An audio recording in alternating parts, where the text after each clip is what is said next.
the great revolution Ashok Mehta ठिकाण भारतीय नेतृत्व दिल्ली बहादूरशाह जफर लखनौ बेगम हजरत महल कानपूर नानासाहेब पेशवा मथुरा देवी सिंग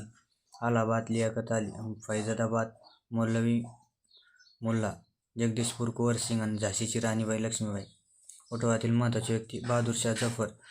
अकबराचा वारसा शेवटचा मुघल बादशाह बंदिवासात रंगून येथे मृत्यू नानासाहेब पेशवा बाळाजी विश्वनाथ यांचे दत्तक पुत्र खरे नाव धोंडोपंत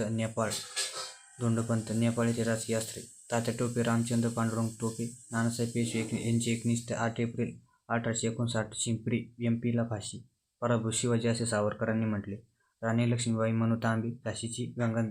झाशीच्या गंगाधररावशी विवाह 17 जून 1858 रोजी फिरोजशी लढताना वीरमरण झाशीची राणी लक्ष्मीबाई कुंवर सिंग अहमद मुल्ला आणि बख्त खान नानासाहेब पेशवा व हजरत महल हे नेपाळ येथे आश्रय परिणामी ईस्ट इंडियाचे